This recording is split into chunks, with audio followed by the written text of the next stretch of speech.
Hello दोस्तों, अगर आप किसी प्रकार की खेती करते हैं, टमाटर, बैंगन, मिर्च, अगर आपको उत्पादन नहीं मिल रहा है तो वीडियो को ज़रूर अंत तक देखिए। आपको बहुत अच्छा रिज़ल्ट मिलेगा, वो भी पावरफुल रिज़ल्ट मिलेगा। जो दोस्तों मैं मेरा खुद का एक्सपीरियंस है, मैं हर साल इसी तरह से ही करता हूँ और कम जगह में ज़्यादा उत्पादन लेता हूँ। तो दोस्तों ये देख सकते हैं, मैंने बीच-बीच में फूल आने से पहले मैंने गड्ढा खोद लिया है। चाहे आप किसी भी प्रकार की खेती करते हैं, इस तरह से गड्ढा खोदी और उसमें अगर एक बार खाद डाल दी तो आप तोड़ते तोड़ते थक जाएंगे, इतना उतना उत्पादन होगा। तो मैं हर साल इसी तरह से करता हूँ। लेकिन दोस्तों वीडियो अंत तक देखना, क्योंकि हमें कब गड्ढा खोदना है। अगर हम फूल बहुत आएंगे और गड्ढा खोदेंगे तो हमें बहुत नुकसान होगा। तो वीडियो को प्लीज़ अंत तक देखिए। तो मेरी चैनल पे पहली बार आए हैं तो मेरी चैनल को ज़रूर सब्सक्राइब करिए और साथ में वीडियो भी शेयर कर देना ताकि अन्य किसान भी सीख सके। तो दोस्तों आपने जब मेड़ बनाने के समय पे आपने मेड़ के नीचे खाद नहीं डाला तो भी कोई टेंशन नहीं। अब मैं आपको सिखाऊंगा। मेड़ बनाने के बाद भी आप उसमें एक गड्ढे में खाद डाल सकते हैं, लेकिन थोड़ा बहुत ध्यान रखना पड़ेगा और साथ में सेटिंग भी करना पड़ेगा, तभी आप इसमें प्रॉपर तरीके से काम करेगा। तो वीडियो को अंत तक ज़रूर देखना। मैं इसी तरह से पुराने जो अपना मेड़ है उसी में वापस खाद डालता हूँ और अपने मेड़ों को एकदम मजबूत से बनाता हूँ। तो ये दोस्तों मेरा पुराना मेड़ है, उसमें एक बार खाद डाला था, लेकिन वो वापस हम इस तरह से गड्ढे खोद के डालते हैं तो उसमें थोड़ा बहुत सेटिंग करना पड़ेगा। तो दोस्तों ये पाइप है, जहाँ हमने बीज लगाया है वहीं पे पानी गिरा है, तो उसमें थोड़ा बहुत सेटिंग करना पड़ेगा। अब जड़ों के सामने उसमें गड्ढा नहीं खोद सकती, तो उसमें थोड़ा मैं आपको सेटिंग करके दिखाता हूँ। तो आप ये देख सकते हैं पानी यहाँ पे अभी गिर रहा है, तो हमें थोड़ा बहुत आगे पीछे करना है उसको।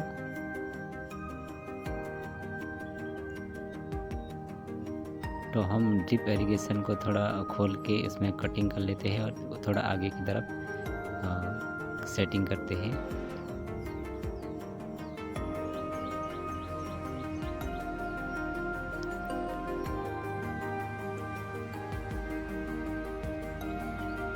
तो हम दोस्तों नाइस से इस तरह से थोड़ा बहुत कट कर लेते हैं ताकि अपना जो होल है वो बीच में आना चाहिए।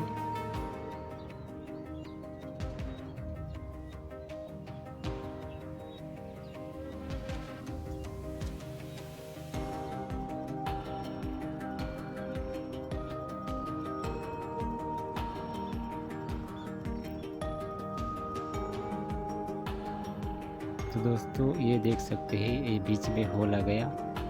ये दोनों पौधों के बीच में हमें इस तरह से ऐसा सेटिंग करना पड़ेगा। फिर यहाँ पे हमें इस तरह से गड्ढे खोदते हैं और इसी में खाद डालते हैं।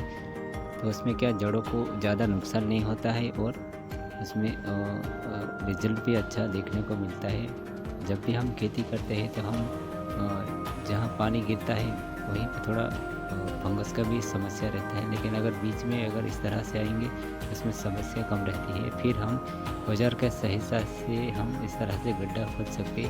चाहे आपके पास मशीन हो तो भी वो एकदम फटाफट होगा, लेकिन मैं थोड़ा मैनुअल से ही खड्डा खोदता हूँ इस तरह से। हमें गड्ढा 3-4 इंच खोदना है, ज़्यादा नहीं खोदना, तभी हमारा ये काम करेगा। जहाँ हम गड्ढा खोदेंगे वहीं पे उसके ऊपर ही हमारा टपक इरिगेशन का पानी गिरेगा, तो खाद थोड़ा पौधों को अच्छी तरह से मिलता रहेगा। तो हमें गड्ढा कब खोदना है इसके बारे में मैं बताता हूँ कि हमें सही समय देखना पड़ेगा। जैसे इसमें फूल छोटा छोटा आने वाला है, जैसे इस तरह से एकदम फूल आने वाले के आपको पता चल जाएगा। जैसे मिर्च में फूल आता है, बैंगन में फूल आता है, टमाटर में, तभी इसी तरह इसी समय हमें खाद देना होगा। अगर हम उसी पहले खड्डा खोद के दे देंगे तो उसकी वायरस में जैसी समस्या आती रहेगी और हमारे उत्पादन में भी बहुत कमी आएगी। इस तरह से फूल आने से पहले ही थोड़ा हमें गड्ढे थोड़ा खोद के रखना पड़ेगा। इस तरह से फूल आएंगे तो दोस्तों हम ये पोल्ट्री वाली खाद हम खरीद के लेके आए हैं, जो इसमें एक अच्छा रिजल्ट मिलता है, जिससे हम इस पोल्ट्री खाद को इस तरह से एकदम जीवाणु मुक्त कर देते हैं। इसमें इस तरह से दोनों को मिलाए है, सड़ी हुई गोबर की खाद और अपना पोल्ट्री वाला खाद। तो मैंने उसको इस तरह से मैंने उसमें ऑर्गेनिक तरीके से मैंने उसको गर्म करके अपना जीवाणु मुक्त किया है। चाहे तो आप फंगिसाइड से भी यूज़ करके उसमें जीवाणु मुक्त कर सकते हैं। फिर हमें इस तरह से इसमें एक बार ड्रिंचिंग कर देना है, क्योंकि हम पोल्ट्री वाला खाद खरीदते हैं तो हम डायरेक्टली उसमें नहीं डाल सकते। अगर डायरेक्टली डालेंगे तो उसमें जड़ों में फंगस आने की समस्या बहुत रहती है। तो एक बार हमें इस तरह से ट्रीटमेंट कर लेना चाहिए और फिर बीच में गड्ढे खोद के वही खाद हमें दे देनी चाहिए। तो हमें खाद कैसे देना है, एक गमले में इस तरह से लेना है। साथ में हमें केंचुआ की खाद, जो उसमें केंचुए में बहुत सारे सैकड़ों अंडे होते हैं, तो उसी में अगर डालेंगे तो उसमें अपना खेतों में केंचुओं की संख्या भी बढ़ेगी।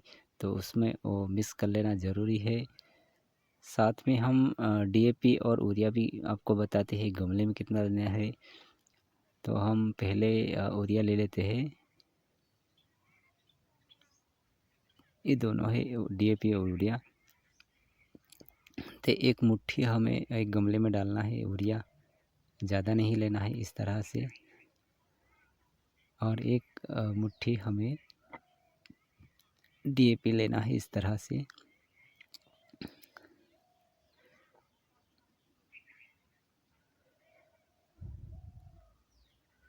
फिर हमें दोस्तों इस तरह से उन सबको मिक्स कर देना है।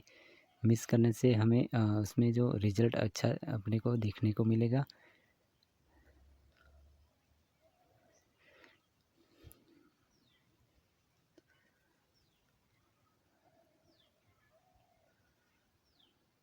तो दोस्तों जहाँ गड्ढा खोदा वहीं पे एक अपना मुट्ठी लेना है और एक मुट्ठी डालना है, ज़्यादा नहीं डालना है। इसी तरह सभी गड्ढों में इस तरह से डालेंगे तो अपने को बहुत भारी अपना ज़बरदस्त अपना उत्पादन होगा, बम्पर उत्पादन होगा। मैं हर साल इसी तरह करता हूँ और कम जगह में ज़्यादा उत्पादन लेता हूँ। फिर हमें इसी तरह से हम पूरे गड्ढे में डाल देंगे, लेकिन थोड़ा आपको बताने के लिए दिखाया हूँ। फिर हमें गड्ढे के ऊपर थोड़ी मिट्टी ऊपर चढ़ा देने का है इस तरह से, और उसको उसी उसी तरह हम पूरे गड्ढे को इस तरह से बंद कर देना है। फिर हमें ऊपर पानी चला देना है, कोई समस्या नहीं। और आप देखिए रिज़ल्ट, इतना रिज़ल्ट आप देखेंगे कि सामने वाले पड़ोसी भी चौंक जाएंगे, इतना उसमें बम्पर उत्पादन होता है। मैं हर साल इसी तरह से करता हूँ। तो दोस्तों ऐसा वीडियो आपको कोई नहीं बताएगा, तो प्लीज़ मेरे चैनल को ज़रूर सब्सक्राइब करना।